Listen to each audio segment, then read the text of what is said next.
Preparing young people for participation in our democracy is an essential ingredient of public education.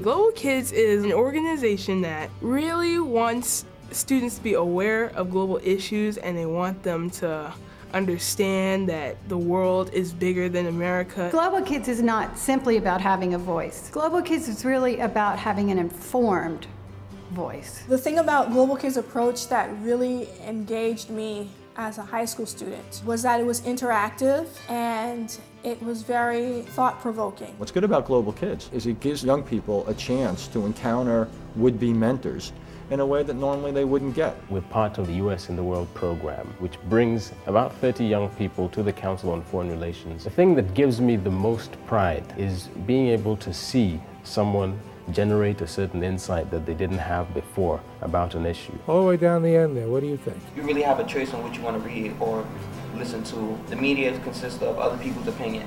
That's the way I see it. So I can either follow with that person's opinion or have my own. I thought that they would be kind of thunderstruck by this magnificent building and being in the presence of those with great expertise about the world. They don't assume that whoever is talking to them automatically has all the answers. I'm always amazed at how much further the students are able to take what they're given. It's like when you plan a lesson as a teacher. And so you sort of plan the lesson, you know the information you want to give, you know the questions you want to ask, but if you do a good job, the student is going to hit you with something that you didn't even anticipate.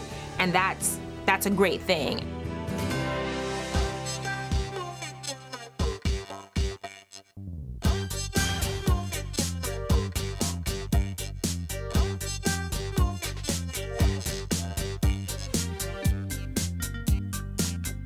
We're taking our workshops, our methodology, our focus on international affairs and civic engagement, and we're putting it online. It's amazing what's happening, how people in Canada or people in Australia or in Kenya or Tibet are actually beginning to use the tools that our own young people have created. Many of the youth who are in the online leadership programs don't even meet in person with us. In fact, many will never meet. These are youth who would never have had an opportunity to participate in a Global Kids program if we couldn't offer it online in the way that we do. The range of work we've been able to achieve in our online leadership program has exploded in the past year.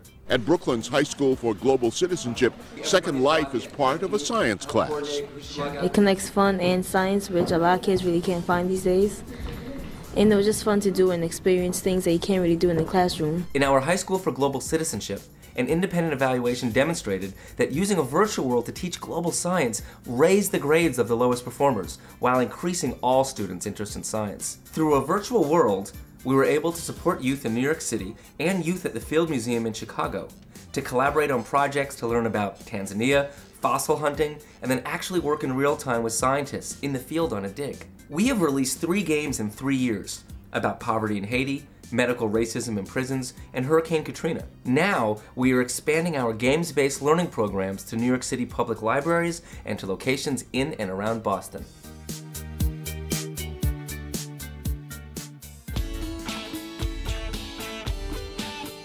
Right before the week of the election, we handed out voters registration cards and we got people to sign them. I felt like I had to go out there just because this year's election was so critical. You have to be involved in some way. So considering I can't vote, that was my way of being involved. It's a very interesting time with the Obama presidency for Global Kids because young people became involved in the democratic process in a way I don't think we've ever seen. He showed what a community organizer can do on a national level. So our workshops and our efforts at community organizing are given, one, a sense of legitimacy, and also it's easy for students to see the power that that can have. The thing that GK does that is very exciting, always has been and continues to excite me, is the way that they get students to realize what their place in everything is.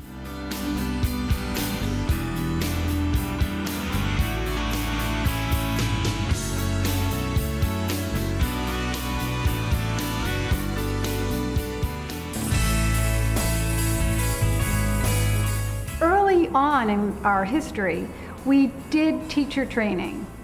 However, we have found that the demand for this kind of training has increased tremendously. More and more we've been asked to do professional development for educators, for youth workers, for other organizations who want to learn how to do the work of Global Kids. What we're doing is giving them a taste of what Global Kids activities look like, giving them a taste of why we think it's important to infuse all these ideas into the work that they do. There's nothing like having face-to-face interaction and really working together to provide teachers with experiences and knowledge so that they feel really much more comfortable taking what Global Kids is doing back into their classrooms. More people need to recognize that this is something that's critical for the development of young people and the development of our society. I think you see that light go off when a young person is connected with an adult who cares. There is no doubt that Global Kids is preparing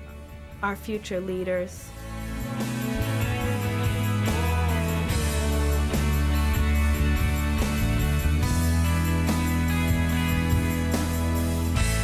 %90 of our students go to college, which is a tremendous achievement, given that many of them attend schools with 50 or 60% dropout rates.